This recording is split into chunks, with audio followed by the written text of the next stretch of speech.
Hello বন্ধুরা, দেখতে পাচ্ছ। আর আজকে এসেছি আমি আলুতে জল পাওয়াতে। আর রাত্রে হয়ে গেছে জল পাওয়াতে, ঠিক আছে। আর দেখো আমাদের পাইপ লাইনটা, এই যে জল আসছে পাইপ লাইন থেকে, দেখতে পাচ্ছ। এটা হচ্ছে পাইপ, আর এখানেই আমরা জল পাওয়াচ্ছি, ঠিক আছে। আর এই ডাঁড়াগুলোতে জল যাচ্ছে, ঠিক আছে। এই ডাঁড়া দিয়ে আমাদের জল যাচ্ছে। আর কখন হবে জানি না, মনে হচ্ছে রাত 9টা বেজে যাবে।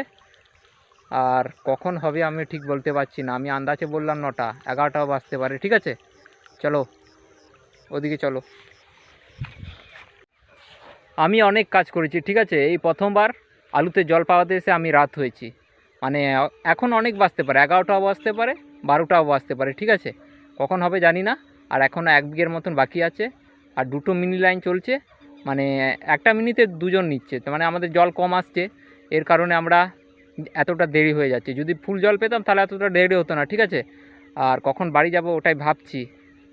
আর শিয়াল ফিয়ালের ভয় আছে, ঠিক আছে। আর দেখো এখন জল দিচ্ছি আলু গাছে, এই যে আলু গাছ। আর চলো আজকেকার ভিডিও এখানেই শেষ করছি, কাল আবার নতুন কিছু নিয়ে তোমাদের সঙ্গে দেখা হবে। আর জল পাওয়াতে হবে, নাহলে বুড়ে যাবে আলু ক্ষেতটা, ঠিক আছে। চলো বাই বাই, কালকে আবার দেখা হচ্ছে তোমাদের সঙ্গে, ঠিক আছে।